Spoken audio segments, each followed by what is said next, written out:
Hello everyone, welcome to WB prep. তো আজকে আমরা 40টা কোশ্চেনের একটা সেট এনেছি। এই কোশ্চেনগুলো পরীক্ষার জন্য খুবই উপযোগী। তো তোমরা প্রত্যেকটা সেট অ্যান্সার করো, দেখো কোনটা কি অ্যান্সার করতে পারছো এবং অবশ্যই কমেন্ট করো। চলো স্টার্ট করছি।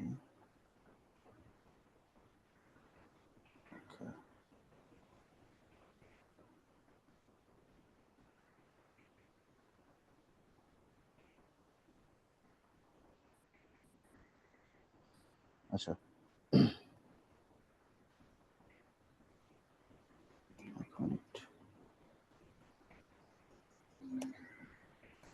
চলো ফার্স্ট কোশ্চেন। হরপ্পা সভ্যতার কারিগরেরা কোন ধরনের মূর্তি তৈরিতে সিরে পেরদু বা মোম গলানো পদ্ধতি ব্যবহার করতেন? অপশন রয়েছে পাথরের মূর্তি, ব্রোঞ্জের মূর্তি, পোড়ামাটির মূর্তি না সোনার মূর্তি। তো এখানে অ্যান্সার কি হবে? এখানে অ্যান্সার হবে ব্রোঞ্জের মূর্তি। তো এটা আর কোথায় দেখা গেছে? ব্রোঞ্জের মূর্তি তোমার যেটা ধরো হচ্ছে মহেঞ্জোদারোতে দেখা গেছে।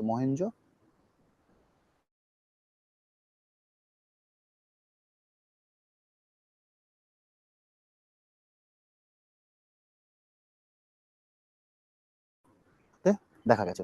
আবিষ্কৃত বিখ্যাত দাঁড়িওয়ালা ব্যক্তির ভাস্কর্যটি কি দিয়ে তৈরি করা হয়েছিল? তামা, স্টিয়াটাইট পাথর, ব্রোঞ্জ না টেরাকোটা?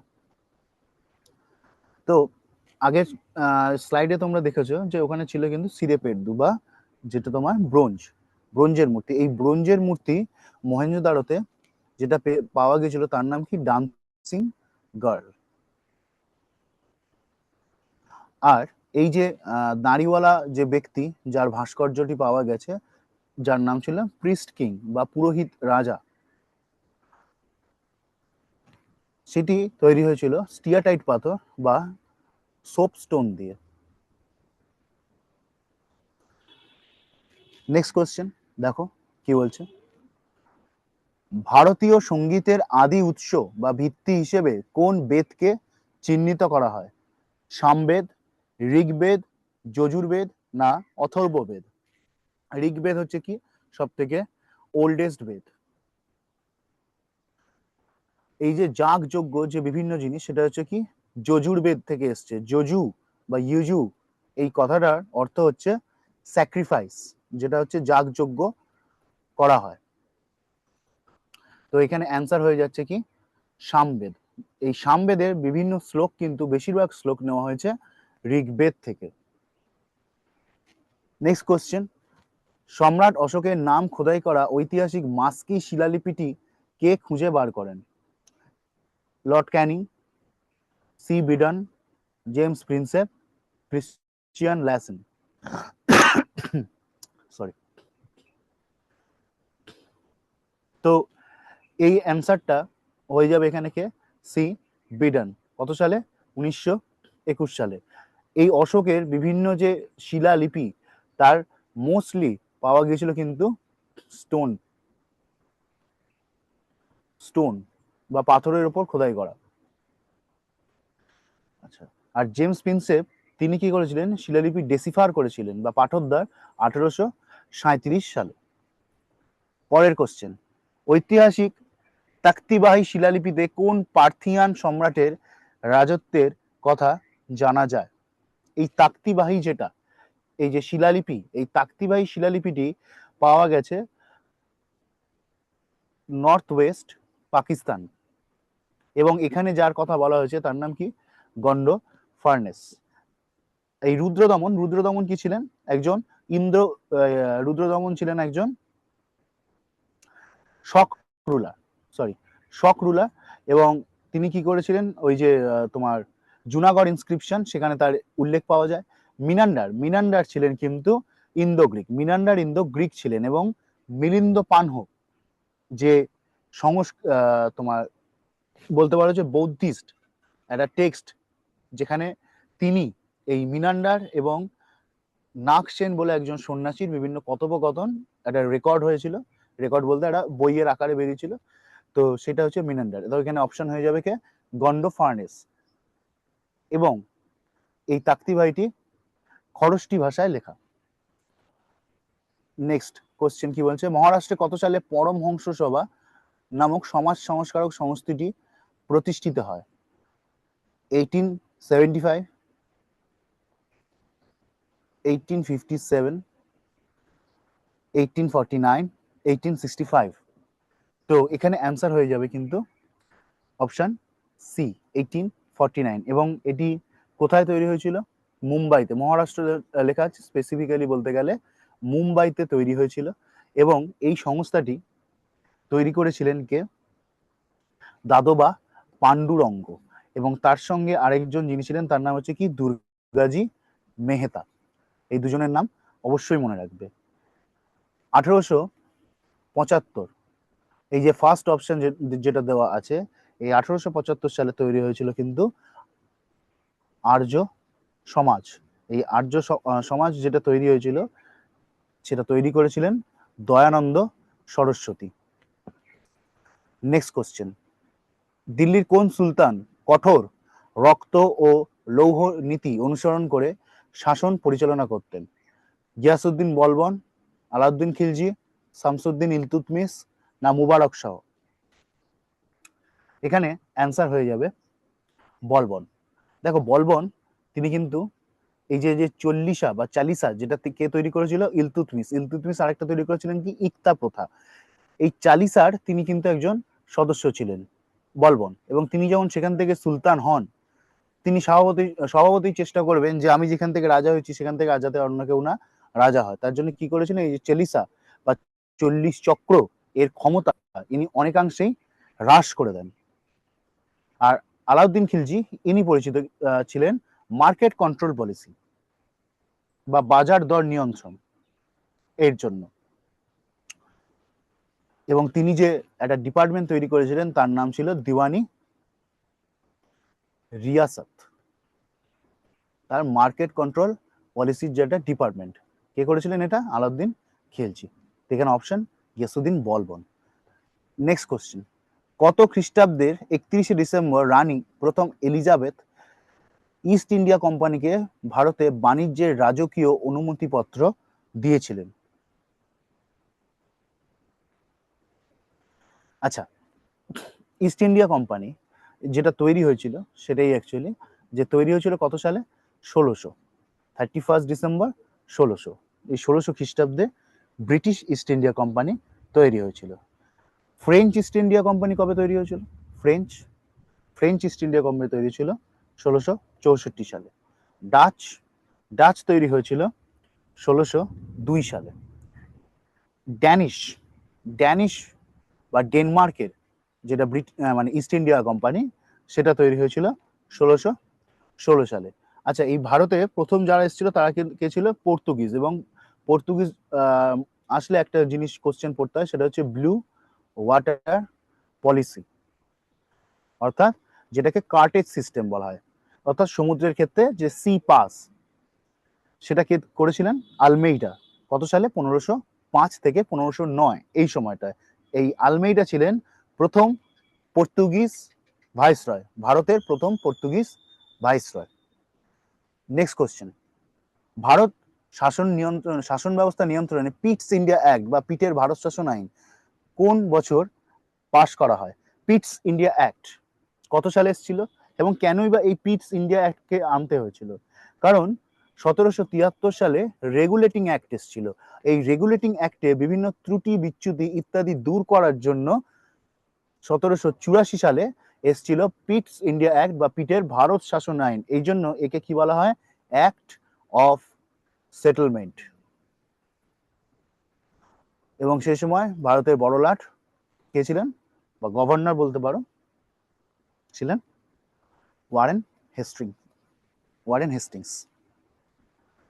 নেক্সট কোশ্চেন, বর্তমানে ভারতীয় সংবিধানে অষ্টম তফসিলে স্বীকৃত ভাষার সংখ্যা কটি? 22টি, 20টি, 21টি না 24টি? আচ্ছা দেখো, অষ্টম যে তফসিল বা শিডিউল, 8 শিডিউল, এর পার্ট কত আছে? ল্যাঙ্গুয়েজের পার্ট কত আছে আমাদের কনস্টিটিউশনে? পার্ট 17 বা 17। সেখানে কটি ভাষার উল্লেখ আছে? মোট 22টি ভাষার উল্লেখ আছে। বিভিন্ন অ্যামেন্ডমেন্ট দিয়ে আরো ভাষা যেমন অ্যাড করা হয়েছিল, যেমন 21st অ্যামেন্ডমেন্ট 1967 দ্বারা অ্যাড করা হয়েছিল কোন ভাষাকে? সিন্ধি ভাষাকে অ্যাড করা হয়েছিল।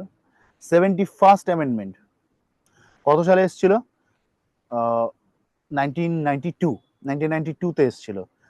এই সময় কোঙ্কানি, মণিপুরি এবং নেপালি এই 3টে ভাষাকে কি করা হয়? অ্যাড করা হয়। তারপরে এসেছিল তোমার 92nd অ্যামেন্ডমেন্ট 2003। সেখানে কি করা হয়? বোডো, ডোগরি, মৈথিলি, সান্থালি এই 4টি ভাষাকে তোমার অ্যাড করা হয় কোথায়? এই যে স্বীকৃত ভাষার সংখ্যা বা অফিসিয়াল ল্যাঙ্গুয়েজ হিসেবে। চলে আসবো পরের কোশ্চেনে।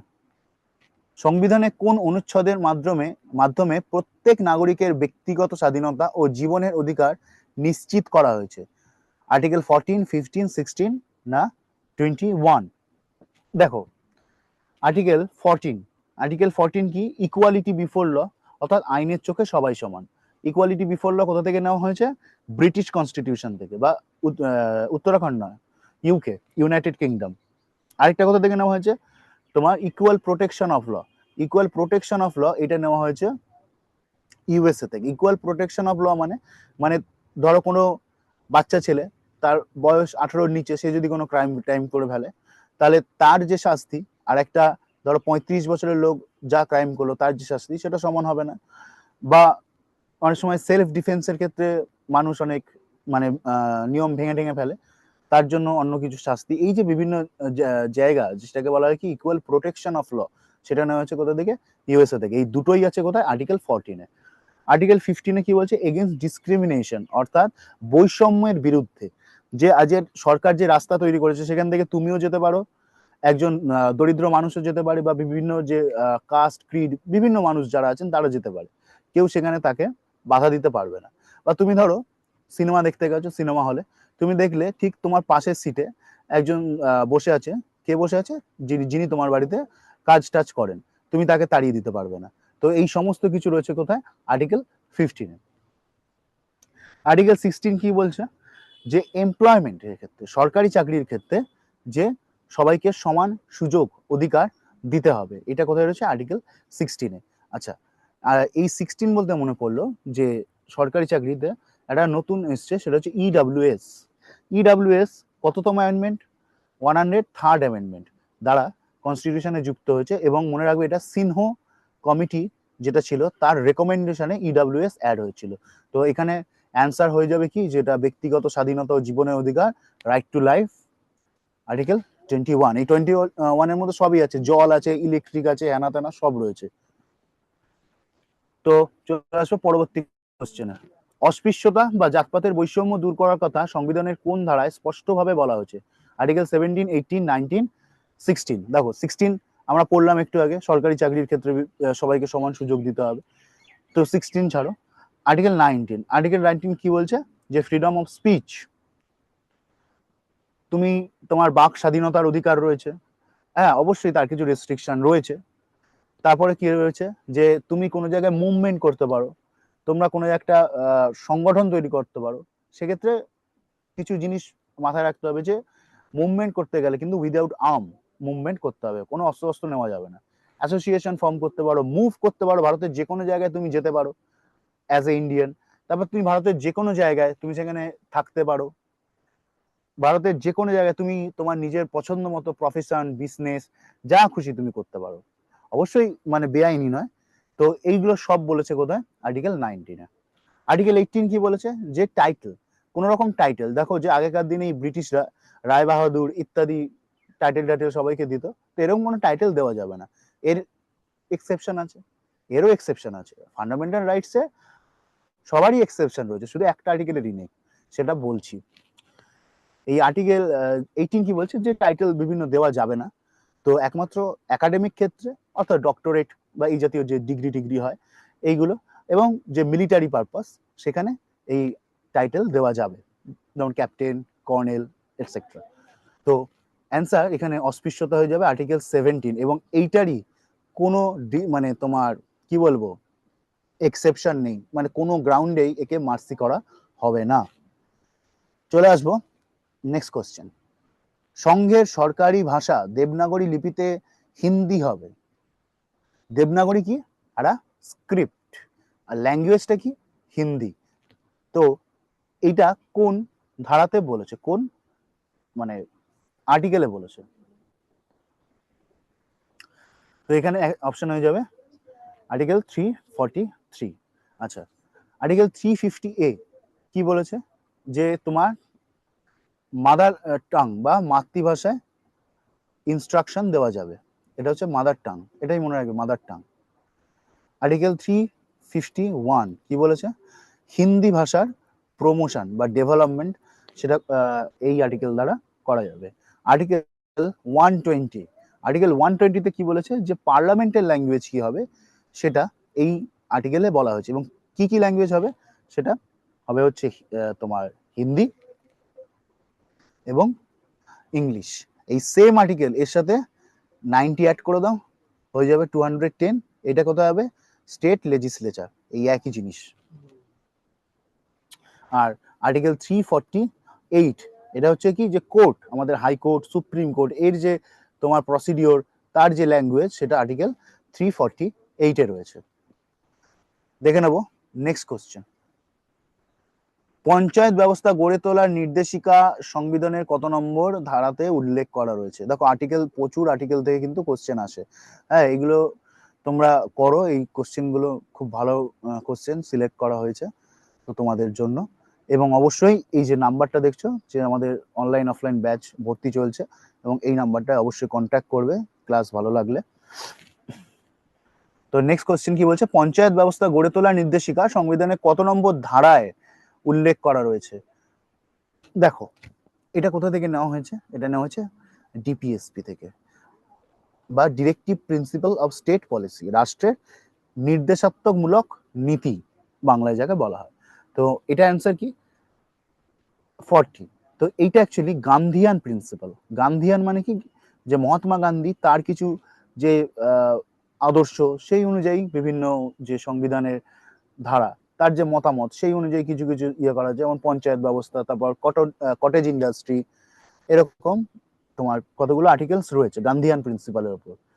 তোমার কি কি রয়েছে? 40 আছে, তারপর হচ্ছে কি 43, যেটা হচ্ছে কি লিভিং ওয়েজ।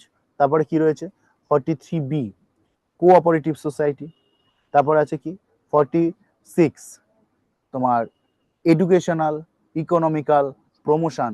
এগুলো কাদেরকে দিতে হবে? যারা এসসি এসটি ওয়ার্কার্স রয়েছে তাদেরকে দিতে হবে। এবার 47 কি বলছে?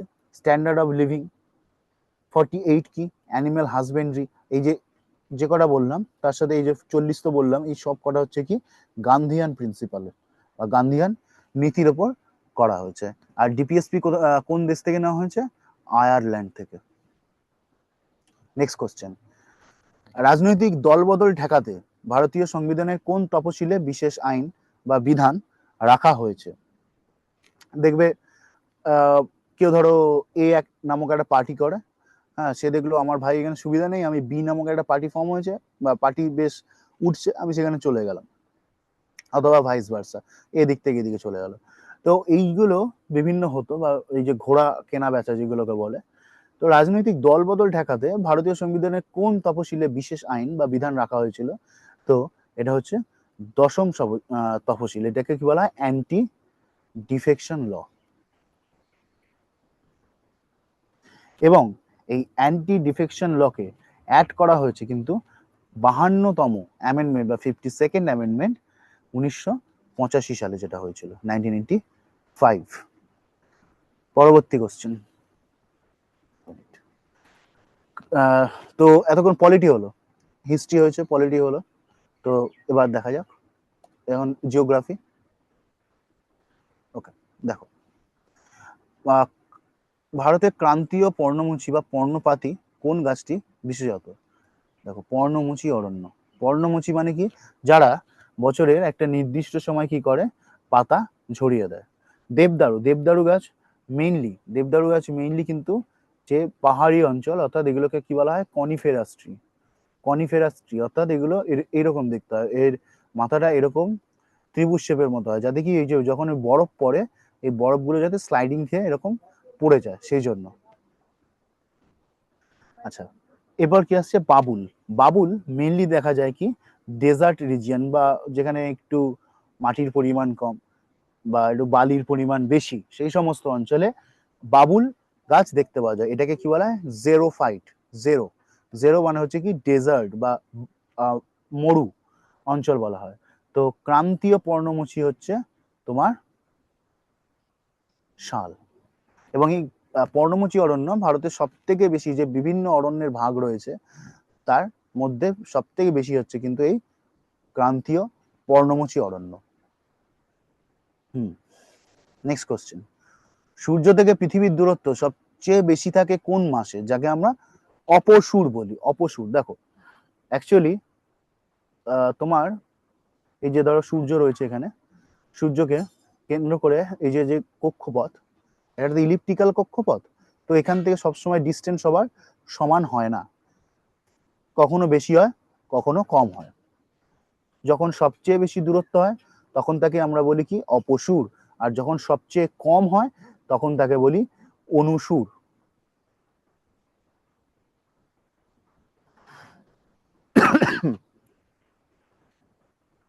তো অপসূর হয় কবে? 4th জুলাই। 4th জুলাই কি হয়? অপসূর। আর অনুসূর কবে হয়? 3rd জানুয়ারি। তো এখানে বুঝতেই পারছো কোন মাসে হয়? জুলাই মাসে। Next question. নক্ষত্রপুঞ্জ থেকে আছে। দেখো, হান্টার বা শিকারী কাকে বলা হয়? হান্টার বা শিকারী কোন নক্ষত্রপুঞ্জকে বলা হয়? দেখো, বাংলায় আমরা যাকে বলি কি? কালপুরুষ। মানে অনেকগুলো নক্ষত্র এরকম, ধরো তাকে একটা তুমি ইমাজিনারি লাইন দিয়ে তুমি যখন অ্যাড করছো, তো সেখানে একটা ফিগার দেয় বা বিভিন্ন চিত্র দেখা যায়, তো সেগুলোকেই আমরা কি বলি? নক্ষত্রপুঞ্জ বা কনস্টেলেটিয়ান। তো এখানে অ্যান্সার কি? কালপুরুষ। আচ্ছা, এই যে ক্যাসিওপিয়ার তোমার শেপ ডাব্লিউ শেপের, আর ক্রস শেপ যেটা বা এক্স শেপ, তার নাম হচ্ছে কি? সিগনাস। আর এই কালপুরুষ, একে ইংলিশে বলা হয় ওরিয়ন।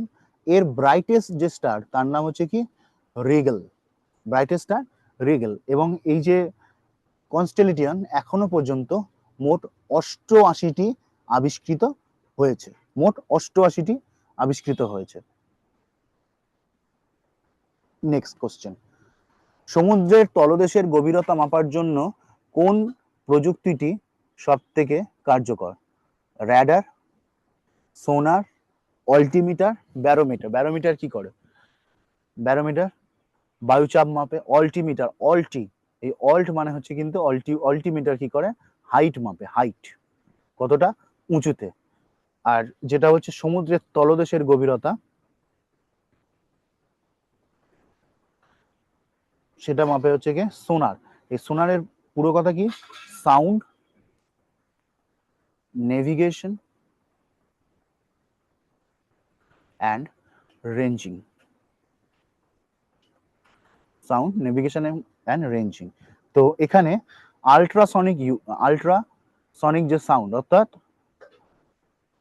20 বা 20 কিলো হার্টস, তার থেকে বেশি সাউন্ড ইউজ করা হয়।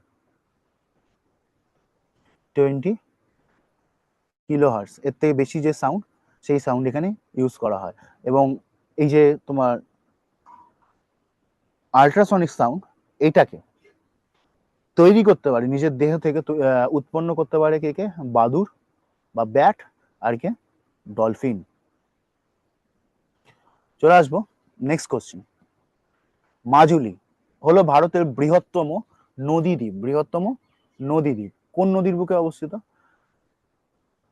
টাইম নাও, অপশন অ্যান্সার করো। আমি বলে দিচ্ছি, এটা আসামে অবস্থিত। এবার এবার এবার চট করে কমেন্ট করো দেখি, এবার বলো এটা কোথায় অবস্থিত? তাহলে ব্রহ্মপুত্র। এবং এই ব্রহ্মপুত্রের উপরেই আছে কি আমাদের ন্যাশনাল ওয়াটারওয়ে 2, জাতীয় নদীপথ বা জলপথ দ্বিতীয়, সেটা কি এই ব্রহ্মপুত্রের উপরেই রয়েছে, সাদিয়া থেকে ধুবড়ি পর্যন্ত। সাদিয়া থেকে ধুবড়ি টোটাল 891 কিলোমিটার লম্বা। আর যদি বলে সব থেকে লংগেস্ট কোনটা, সেটা ন্যাশনাল ওয়াটারওয়ে 1, যেটা আমাদের গঙ্গা নদীর ওপর অবস্থিত, এবং এর লেন্থ 1620 কিলোমিটার, যেটা প্রয়াগরাজ থেকে পশ্চিমবঙ্গের হলদিয়া পর্যন্ত বিস্তৃত। Next question. কেন্দ্রীয় সরকার কোন দ্বীপের নাম পরিবর্তন করে স্বরাজ দ্বীপ রেখেছেন? দেখো, যখন আইএনএ ফর্ম হয়েছিল, নেতাজি সুভাষচন্দ্র বোস যখন তোমার আন্দামান নিকোবর ভিজিট করতে এসেছিলেন, তখন তিনি আন্দামান এবং নিকোবর এই দুটো দ্বীপের নাম চেঞ্জ করে শহীদ দ্বীপ এবং স্বরাজ দ্বীপ রাখেন। পরবর্তীকালে মোদী গভর্নমেন্টের আমলে এর নাম চেঞ্জ হয় এবং মানে বিভিন্ন নাম দেওয়া হয়, যেমন হচ্ছে কি এই যে হ্যাভলক, তার নাম চেঞ্জ হয়েছে, নীল তারও নাম চেঞ্জ হয়েছে, রস তারও নাম চেঞ্জ হয়েছে। বলছি দেখো, স্বরাজ দ্বীপ এটা হচ্ছে কি হ্যাভলক আইল্যান্ড, যেটা তার নাম চেঞ্জ হয়ে স্বরাজ দ্বীপ হয়েছে। নীল দ্বীপ বা নীল, এটার নাম চেঞ্জ হয়েছে কি, মানে এটার নাম চেঞ্জ হয়েছে কি শহীদ দ্বীপ। এবং এই যে নেতাজি, তার নামে একটা দ্বীপ নামাঙ্কিত হয়েছে, সেটা কি এই রস আইল্যান্ড। এই রস আইল্যান্ডের নাম চেঞ্জ হয়ে নেতাজি আইল্যান্ড হয়েছে। এবং মনে রাখবে ব্যারেনে কিন্তু কি আছে? অ্যাক্টিভ ভলক্যানো, আগ্নেয়গিরি। তো নেক্সট কোশ্চেন দেখা যাক। 2023-24 অর্থবর্ষে স্মার্ট সিটি মিশন, বিভিন্ন গভর্নমেন্টের স্কিম বারংবারই পরীক্ষায় আসছে। তো সেটার জন্য আমরা এই সমস্ত কোশ্চেনগুলোকে রাখছি, যাতে তোমাদের বারবার করতে করতে তৈরি হয়ে যায়। এর জন্য আলাদা করে যাতে টাইম তোমাদের না দিতে হয়, এমনিতেই হিউজ সিলেবাস। তো দেখো, 2023-24 অর্থবর্ষে স্মার্ট সিটি মিশনের উন্নয়নের জন্য সরকার কত টাকার বাজেট বরাদ্দ করেছে? তো এখানে অ্যান্সার হয়ে যাবে 8,000 কোটি টাকা। এখানে আর বেশি কিছু বলবো না, এখানে বেশি কিছু এক্সপ্লেন করানো নেই। তো এই স্মার্ট সিটি মিশন এসেছিল কবে? এটা মনে রাখবে, 25শে জুন 2015। এবং এটি টোটাল 100টা সিটি বা শহরকে কি করা হয়েছিল? সিলেক্ট করা হয়েছিল, এবং সেই সমস্ত শহরের যে ডেভেলপমেন্ট, সেটার জন্য এই স্কিমটা স্মার্ট সিটি মিশন।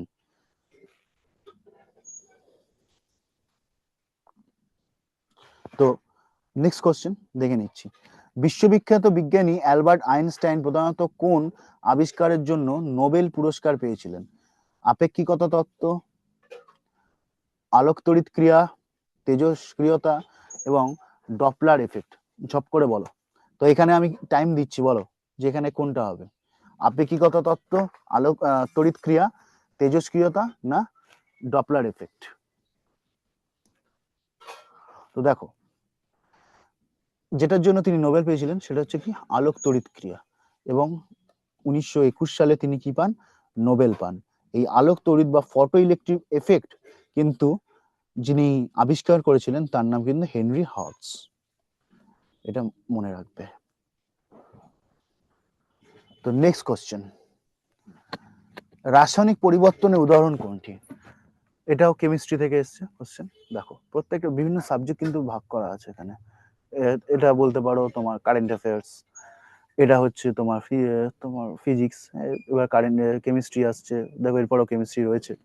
তো দেখো প্রত্যেকটা মানে এক টোটাল যে জেনারেল অ্যাওয়ারনেস বা জিএস পার্ট, সেটাকে এই 40টা কোশ্চেনের মাধ্যমে কভার করা হচ্ছে, এবং এই সিরিজটা তোমরা প্রতিদিন করলে আশা করি তোমরা উপকৃত হবে তোমাদের যে পরীক্ষাগুলো রয়েছে সামনে। কোনটি রাসায়নিক পরিবর্তনের উদাহরণ? রাসায়নিক পরিবর্তন মানে কি, যে চেঞ্জ থেকে আর তোমার কি ফিরে আসা যাবে না, মানে ইররিভার্সিবল, অর্থাৎ যে চেঞ্জটা হয়ে গেল মানে ওইটাই ফাইনাল প্রোডাক্ট, ওটার পর আর ওর কোনো চেঞ্জ বা সে আগের অবস্থায় ফিরে আসতে পারবে না। বরফ গলে জল হওয়া, জল হলে সেটাকে তুমি আবার ফ্রিজে রেখে দাও, আবার তো বরফ হয়ে যাবে। কাঁচের টুকরো করা, এই কাঁচের টুকরো ছোট ছোট ছোট ছোট, সেগুলোকে আবার জুড়ে কাঁচ তৈরি হয়, এই জন্য কাঁচকে কি বলা হয়? Super cool liquid. Super cool liquid. জল ফুটিয়ে বাষ্প করা, সেই বাষ্পটাকে তো কালেক্ট করে আবার আমরা জল তৈরি করতে পারবো, আবার মানে জলে ফিরিয়ে আনতে পারবো। কিন্তু একটা জিনিস দেখো, কাঠ পুড়িয়ে যখন ছাই হয়ে যাচ্ছে, সেই ছাই থেকে কি আর তুমি সেটাকে কাঠে পরিবর্তন করতে পারবে? পারবে না। তো এখানে হচ্ছে কি, এটাই রাসায়নিক পরিবর্তনের উদাহরণ। নেক্সট কোশ্চেন, রাদারফোর্ডের পরমাণু মডেল অনুযায়ী পরমাণু ভরের মূল কেন্দ্রস্থল বা অধিকাংশ ভর কোথায় থাকে?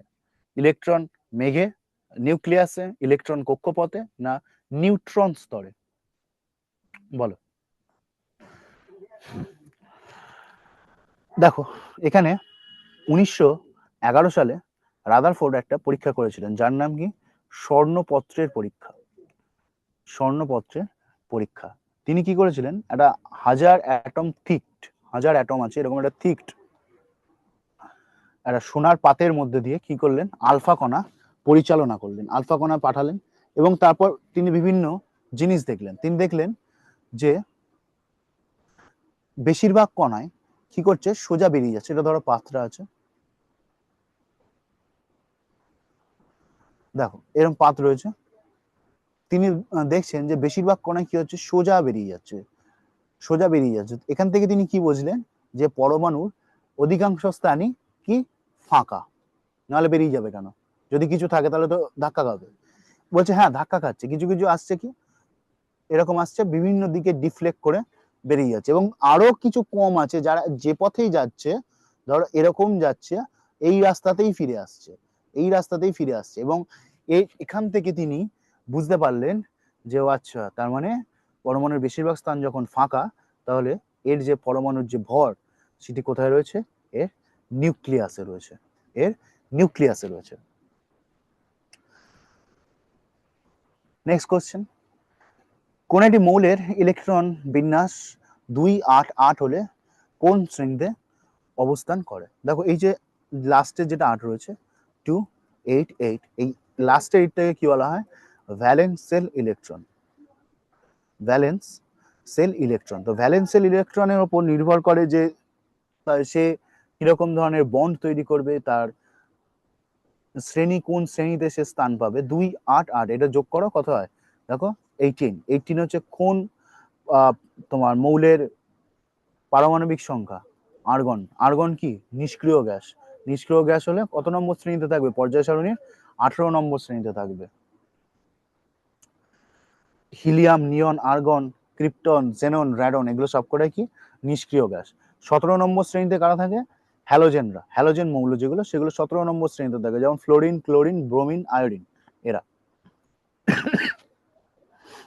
চলে আসবো নেক্সট কোশ্চেনে।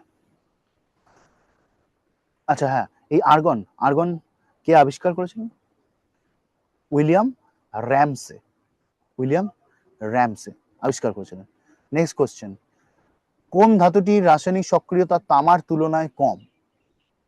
তামার তুলনায় কম হতে গেলে তাকে কি করতে হবে, যে কেমিক্যাল ইলেকট্রোবিটি যে সিরিজ রয়েছে, অর্থাৎ তড়িৎ রাসায়নিকতার যে সারি বা শ্রেণী, সেই তাকে তার নিচে থাকলে তবেই সে কি এর থেকে কম হবে, এবং সে কি করবে, রিয়াকশন করবে না ওপরের মৌলটার সাথে। যেমন ধরো একদম উপরে শুরু হচ্ছে, ধরো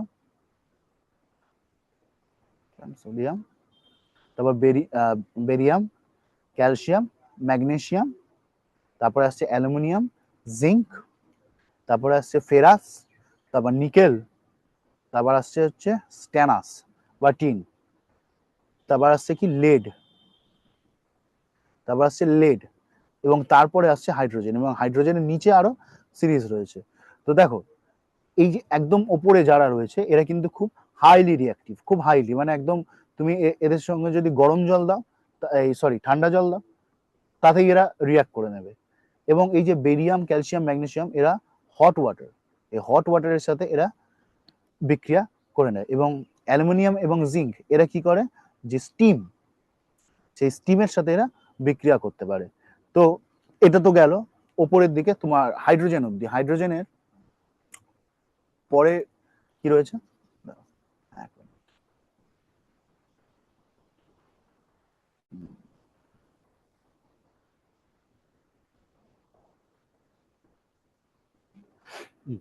তো হাইড্রোজেনের পর রয়েছে হচ্ছে কি কপার, তারপরে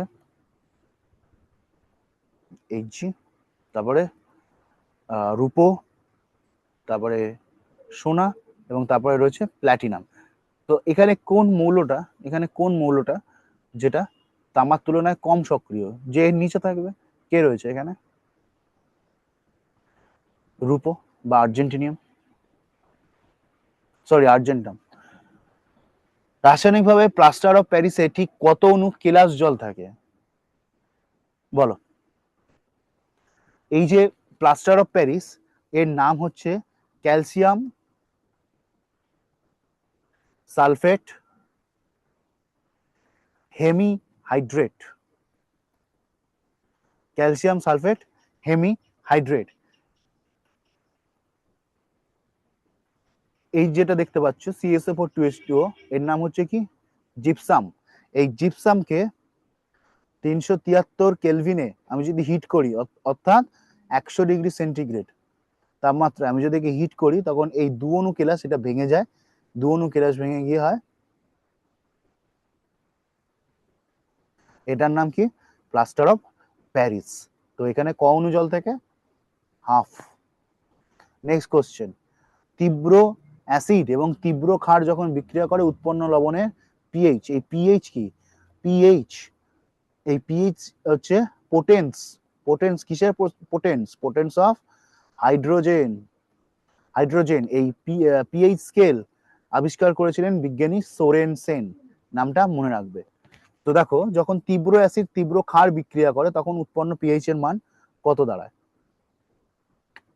যখন সেটা হচ্ছে নিরপেক্ষ হয়ে যায়, যখন strong acid plus strong base, তখন সল্ট হয় এবং তার সাথে কি হয়, ওয়াটার। যদি অ্যাসিড তীব্র হয় তাহলে সল্ট মানে যেটা হবে সেটা হবে অ্যাসিডিক সল্ট। যদি বেস বা ক্ষার যদি তীব্র হয় তাহলে যে সল্ট উৎপন্ন হবে সেটা বেসিক হবে। কিন্তু দুজনেই যদি স্ট্রং হয় তখন সেটা নিউট্রাল হয়ে যাবে। নেক্সট কোশ্চেন, পিঁপড়ে কামড়ালে হুলের মাধ্যমে কোন অ্যাসিড প্রবেশ করে?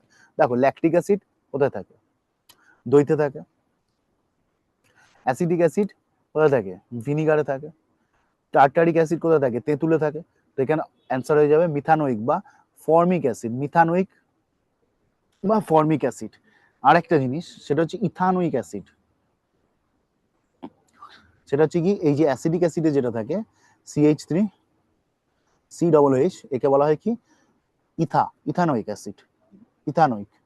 দেখো দুটো কার্বন রয়েছে, আর মিথানোইকের সঙ্গে কি HCOOH, একটাই কার্বন রয়েছে, এই জন্য একে বলা হয় মিথানোইক আর একে বলা হয় ইথানোইক। নেক্সট কোশ্চেন, নিউটনের দ্বিতীয় গতিসূত্রটি আমাদের মূলত কিসের ধারণা দেয়? বল ও ভরবেগের পরিবর্তনের সম্পর্ক, জাড্য ধর্ম, না জাড্য ধর্ম তো হবে না, কারণ জাড্য ধর্ম হচ্ছে নিউটনের ফার্স্ট ল।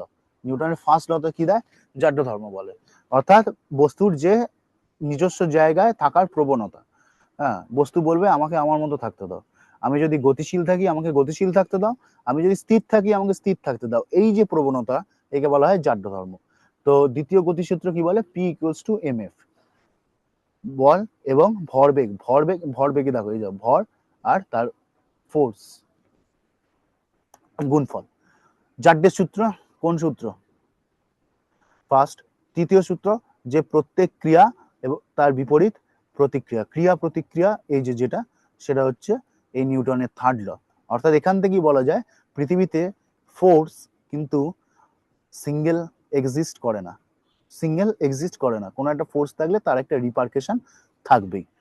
নেক্সট কোশ্চেন, বাড়িতে জ্বলতে থাকা ইলেকট্রিক বাল্বে তড়িৎ শক্তি কোন শক্তিতে রূপান্তরিত হয়? দেখো, তড়িৎ শক্তি কোন শক্তিতে রূপান্তরিত? এটা হচ্ছে শক্তির নিত্যতা সূত্র। শক্তিকে তৈরি করা যায় না, শক্তিকে ভাঙা যায় না, কেবলমাত্র শক্তি কনভার্ট হয়, শক্তির কেবল কনভার্ট হয়।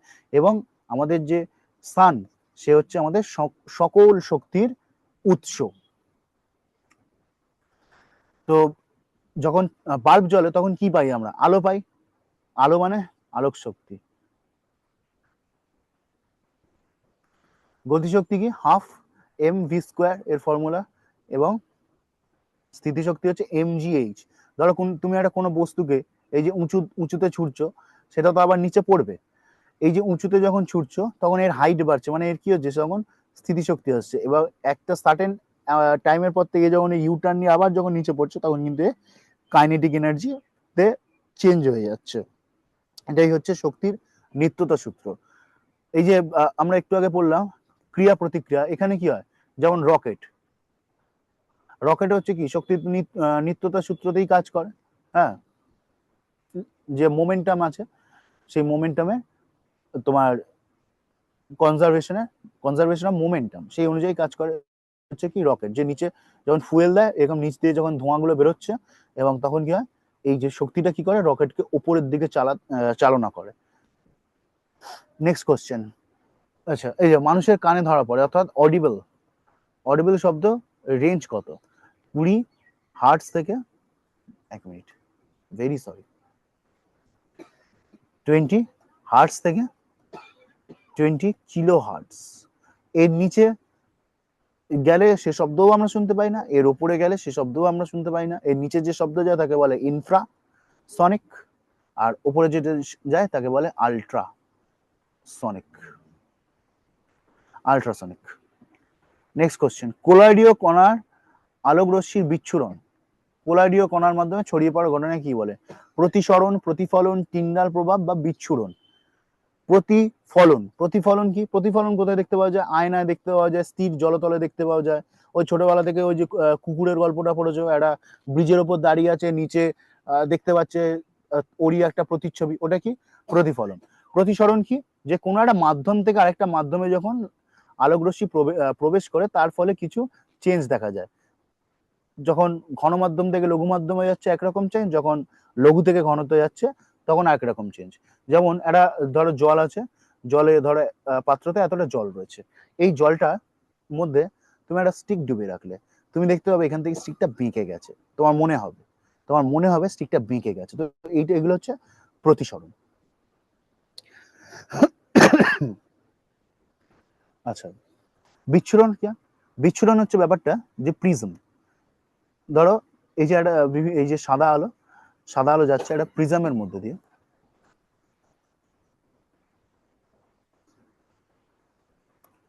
একটা প্রিজমের মধ্যে দিয়ে যখন যায়, তখন সে কি হয়, 7টা আলোয়, মানে 7টা রঙে ভেঙে যায়।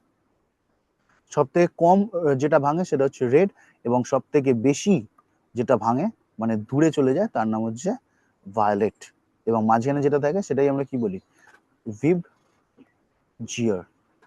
এটাই তৈরি হয় তো রেইনবো তৈরি হয়, দেখবে ওটাও কিন্তু তোমার এই যেটা স্তর, সেটা কিন্তু এই প্রিজমেরই কাজ করে। তো এখানে অ্যান্সার কি হয়ে যাবে? এখানে অ্যান্সার হয়ে যাবে টিন্ডাল প্রভাব। যখন সূর্যের আলো যখন সকালবেলা দেখবে তোমার জানলার মধ্যে দিয়ে আসছে, তখন দেখবে ওই রশ্মিটার মধ্যে এরকম এরকম ডট ডট, মানে অনেক কিছু এরকম তোমার ধুলো বালি ঘুরে বেড়াচ্ছে। তো এইটাই হচ্ছে কি, ওগুলো সব কোলয়েড। তো এটাই হচ্ছে কি সেই Tyndall effect. Next question, Kelvin স্কেলে ঠিক কত তাপমাত্রায় জলের ঘনত্ব সব থেকে বেশি হয়? জলের ঘনত্ব সব থেকে বেশি হয় কততে? এমনি নর্মাল স্কেলেই বলো, সেন্টিগ্রেডেই বলো, কততে হয়? 4 ডিগ্রি সেন্টিগ্রেডে জলের ঘনত্ব সব থেকে বেশি হয়। সেই জন্য কি হয়, যে যে লেকগুলো হচ্ছে ওপরে বরফ পড়ে যায়, তার নিচেও কি হয়, প্রাণীরা জীবিত থাকে। তো এই কারণেই, তো যদি 4 ডিগ্রি সেন্টিগ্রেড হয়, তাহলে কেলভিনে কত হবে? 0 ডিগ্রি মানে কত কেলভিন? 273 কেলভিন। তার সাথে 4 অ্যাড করে দাও, কত হচ্ছে? 277 কেলভিন। নেক্সট কোশ্চেন, নিচের কোন নৃত্যটি, তো আমরা ফিজিক্স শেষ করলাম, এবার দেখো এগুলো হচ্ছে কি স্ট্যাটিক জিকের পার্ট। স্ট্যাটিক জিকের পার্ট দেখো, নিচের কোন নৃত্যটি রাজস্থান সংস্কৃতির অংশ নয়? তা রাজস্থান সংস্কৃতির অংশ কোনটা সেটা জানলেই তো বুঝতে পারবে কোনটা নয়। তারপরে ঘুমার, ঘুমার, ঘুমার কথার মানে হচ্ছে যে ঘুরতে হবে, ঘোড়া, এই যে ঘোড়া, ওরা হিন্দিতে বলে কি ঘুমনা। তো এটা দেখবে তোমার পদ্মাবত মুভিতে গান আছে একটা, ওটাও তো রাজস্থান সংস্কৃতির ওপরেই বানানো, তাই না সিনেমাটা? কালবেলিয়া, কালবেলিয়া হচ্ছে কারা পারফর্ম করে? Snake tribe. এবং এরা এই কালবেলিয়া 2010 সালে কিন্তু ইউনেস্কোর যে ইনট্যাঞ্জিবল কালচারাল হেরিটেজ যে লিস্ট তাতে অ্যাড হয়েছে। গঙ্গাউর, গঙ্গাউর হচ্ছে রাজস্থানেরই, এবং এখানে কোন দেবীর পুজো করা হয়? দেবী পার্বতী, দেবী পার্বতীর পুজো করা হয়। তো এখানে অ্যান্সার কোনটা হয়ে যাবে?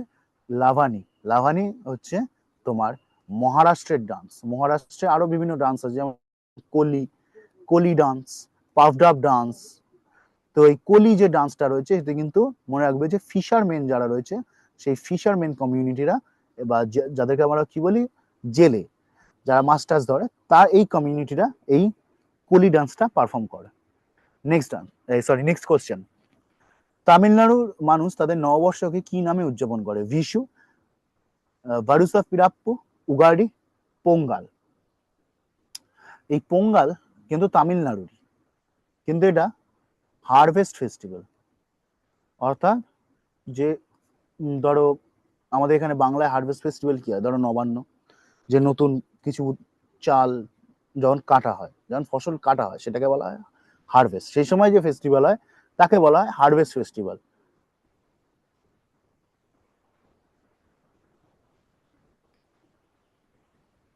পোঙ্গাল কথার অর্থ হচ্ছে বয়েল করা, কোনো কিছু সেদ্ধ করা বা সিদ্ধ করা। তারপর ভিশু, ভিশু হচ্ছে কেরালা, কেরালার যে নববর্ষ তাকে বলা হয় ভিশু। উগাডি, উগাডি হচ্ছে অন্ধ্রপ্রদেশ, তেলেঙ্গানা। আরে একটাই তো রাজ্য ছিল, পরে তো ভেঙেছে, তাহলে কি কালচারাল মানে জিনিসপত্র কি ভেঙে চলে যাবে? আজকে যদি ধরো ঝাড়খণ্ড বিহার থেকে ভেঙেছে, দেখবে অনেক স্টেট মানে অনেক ডান্স, অনেক ফেস্টিভ্যাল ঝাড়খণ্ডেও যা বিহারেও তা। যেমন স্টেট যখন ভাঙে তখন অনেক কিছু কমনই থেকে যায়। স্টেট বদলাচ্ছে, মানুষের তো বিভিন্ন কালচারাল জিনিসপত্র সেটা তো বদলাচ্ছে না। তো এখানে অ্যান্সার হয়ে যাবে কি এইটা, ভারুসা পিরাপ্পু, যেটা কে ওরা আর একটা নামে ডাকে পুথান্ডু, পুথান্ডু। আচ্ছা, মহারাষ্ট্রের যে ফেস্টিভ্যাল নববর্ষ, নববর্ষ তাকে বলা হয় কি গুড়ি পড়োয়া। এই গুড়ি কথার অর্থ হচ্ছে বিজয় বা ভিক্টরি, এরকম একটা ব্যাপার। নববর্ষ কোন সময় সেলিব্রেট করা হয়? মেইনলি এপ্রিল, মার্চ এপ্রিল এই সময়টা, যে চৈত্র বৈশাখ এই সময়টায় পালিত হয়। তোমাদের জন্য কোশ্চেন থাকলো, তোমরা অ্যান্সার করবে যে কি করবে বলো তো? ওয়েস্ট বেঙ্গল তার যে নিউ ইয়ার ফেস্টিভ্যাল, পশ্চিমবঙ্গের যে নববর্ষ তার নাম কি? এটা কমেন্ট করবে। নেক্সট কোশ্চেন, উত্তর পূর্ব ভারতের মেঘালয় রাজ্যে উদযাপিত প্রধান উৎসবটির নাম কি? ওয়াঙ্গালা, লোসার, বিহু, হর্নবিল। দেখো লোসার, লোসার হচ্ছে কি বুদ্ধিস্ট ফেস্টিভ্যাল।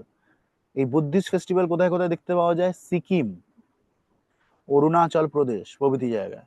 দেখে তোমরা বলবে স্যার উত্তর পূর্ব ভারতে তো অরুণাচল প্রদেশ পড়ে, পড়ে, কিন্তু বলেছে মেঘালয় রাজ্যে, এগুলো এটা মেঘালয় রাজ্যে পালিত হয় না।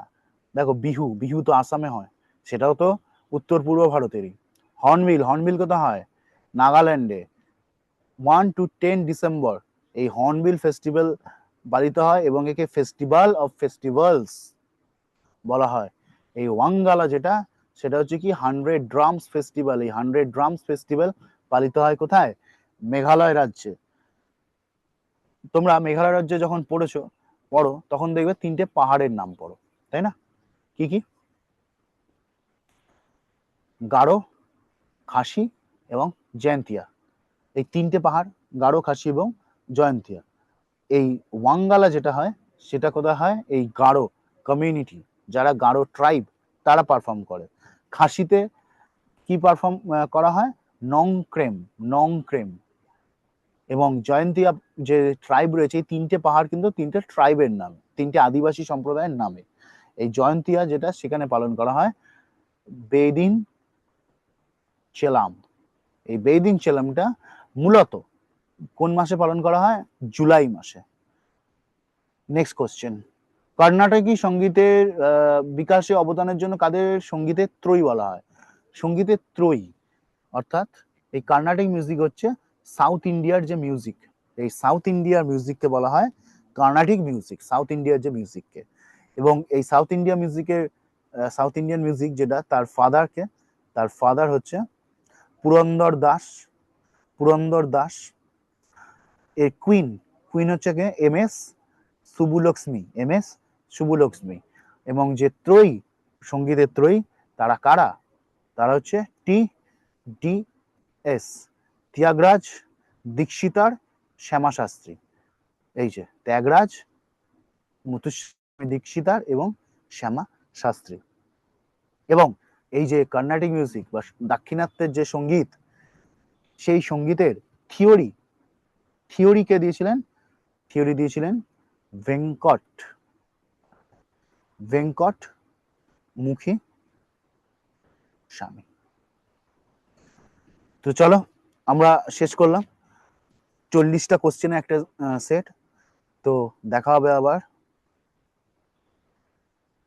নেক্সট কোশ্চেন সেটে। Thank you.